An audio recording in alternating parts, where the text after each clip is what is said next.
வணக்கம். ராமகிருஷ்ணனோட தேசாந்திரி புத்தகத்தை தான் நம்ம படிக்க போகிறோம்.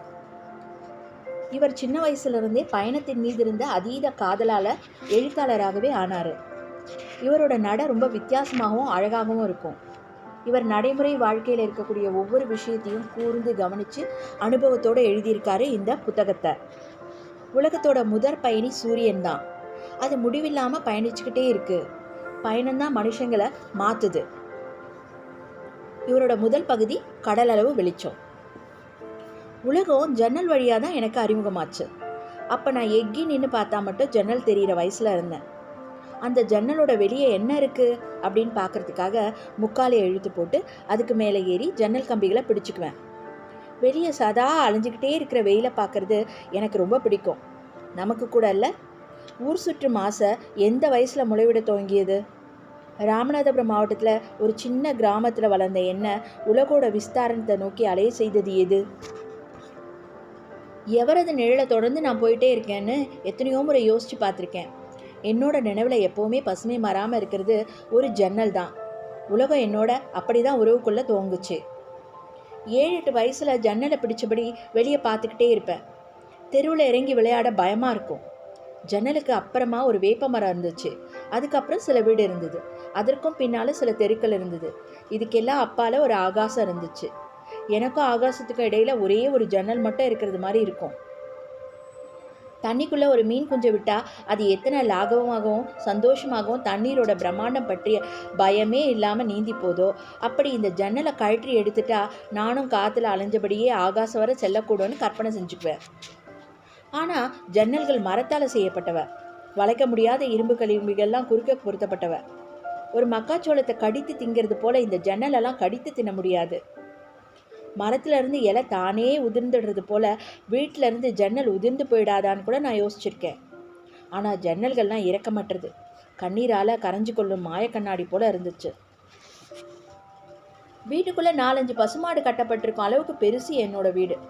அதில் நான் நின்று பார்க்குறப்போ ஜன்னலை போல் 7 இருந்தது. ஒவ்வொரு ஜன்னலுக்கு வெளியும் தனித்தனியாக ஆகாசம் இருப்பதாக நான் நம்பினேன். சின்ன வயசு இல்லையா?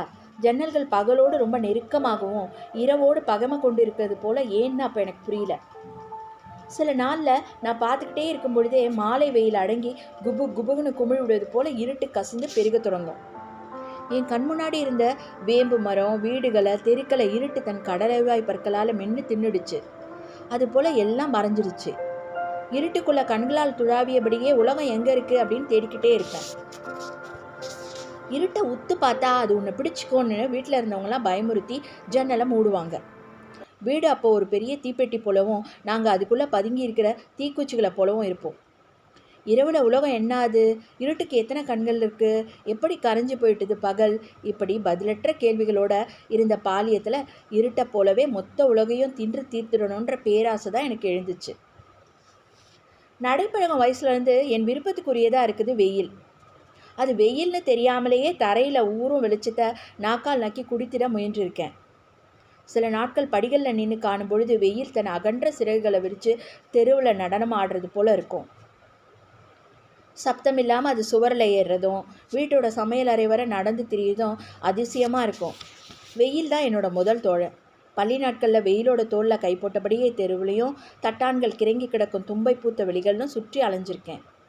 அப்போ உலகம் ஒரு எலுமிச்சை பழத்தை போல் எந்த பக்கம் இருந்தும் ஒரே வாசனை நுகரக்கூடியதாக இருந்துச்சு. வெயில் எனக்கு கற்றுக் கொடுத்ததெல்லாம் தன் இயல்பில் அலைஞ்சி திரியறதுக்கு தான். வெயில் கரைகளற்ற ஒரு நதியை போல் எல்லா திசையிலையும் பாஞ்சோடிக்கிட்டே இருக்கும். சில நேரங்களில் பூனையை போல் மெல்ல ஜன்னல் வழியே எட்டி பார்க்கும். வீட்டோட ஓடுகள் வெயிலை குடித்து முறுக்கேறி சத்தமிடும் பொழுது வெயிலோட சிரிப்பை கேட்க முடியும். தெருவில் ஓடுற நாயோட முதுகில் கூட வெயில் தத்தி ஓடுறத பார்த்துருக்கேன். தண்ணீரில், சமையல் பாத்திரங்களில் என எல்லாத்துலேயும் வெயிலோட ரேகைகள் படிஞ்சிருக்கிறத பார்த்துருக்கேன். வெயில் என்னோட உச்சந்தலையில் இறங்கி கால் பெருவிரலில் நகை வர என்னை பிடிச்சிருக்கு. உடலில் வெயில் வரைந்த சித்திரங்கள்லாம் எப்போவுமே அழியாதவ.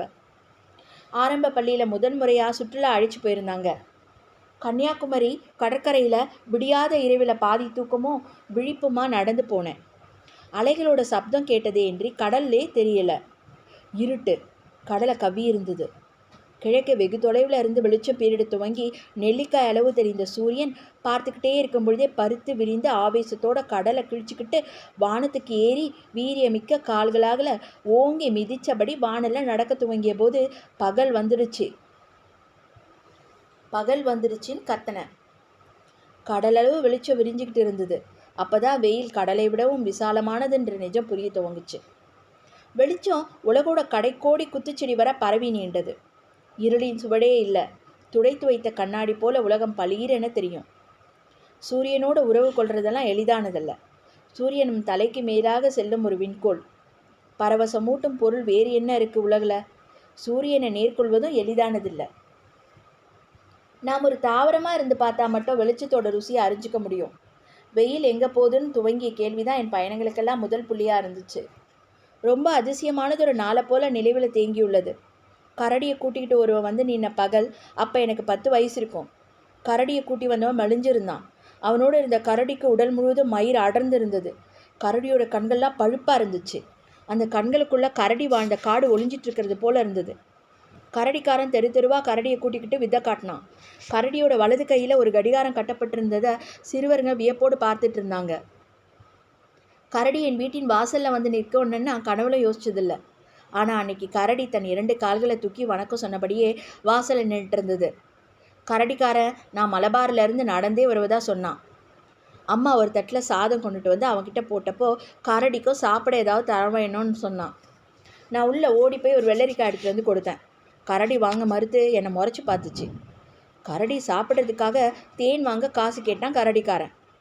அம்மா வீட்டில் காசு இல்லைனப்போ அவன் விடாமல் காசு கேட்டுக்கிட்டே இருந்தான். வீட்டோட வாசலில் அதுவரை படுத்து கிடந்த நாய் தலையை சிலுப்பியபடி கரடியை பார்த்து குறைக்கலாமா வேணாமான்னு யோசிச்சுட்டே இருந்தது. கரடிக்கு காசு இல்லைன்னு விரட்டியப்போ கரடிக்காரன் சோர்ந்து போன முகத்தோடு தனக்கு ஒரு பழைய செருப்பு வேணும்னு கேட்டான். டயர் செருப்பு ஒன்று எடுத்து தந்தாங்க. அவன் தான் மதுரைக்கு போவதாக சொல்லியபடியே கரடியை கூட்டிக்கிட்டு நடந்தான். சாப்பிட எதுவும் கிடைக்காத ரோஷத்தில் கரடி அதுக்கப்புறம் எந்த விதியும் செய்ய மறுத்து தன் ரோஷம் தீராமல் தெருவில் நடந்து போனது. இந்த கரடிக்காரனோடு கூடவே நடந்து போயிட முடியாதான்ற ஏக்கத்தோடு அவன் பின்னாடியே நடந்து போனான். அவன் திரும்பி பார்த்து வீட்டுக்கு போ அப்படின்னு திட்டியபடியே நடந்தான். கரடி கண்களிலிருந்து மறைய மறைய வேதனையாகவும் ஏக்கமாகவும் இருந்தது. ஒரு நாள் நானும் எவனை போல் கரடியை கூட்டிக்கிட்டு நடந்தே அலைவேன்னு நான் சொல்லிக்கிட்டேன்.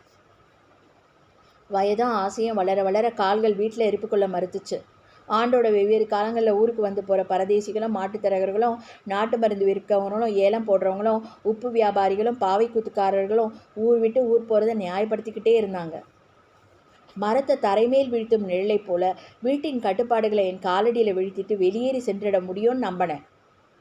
உறக்கத்தின் போதே ஒரு பட்டாம்பூச்சி என்னை தன் கால்களால் தூக்கிக்கிட்டு போய் ஏதாவது ஒரு மலையின் மீதோ பாலைவனத்தின் மீதோ போட்டுடாதான்னு கனவு காண துவங்கினேன். நடுநிலப்பள்ளி முடியறதுக்குள்ளே உலகோட கதவுகள் திறந்துச்சு.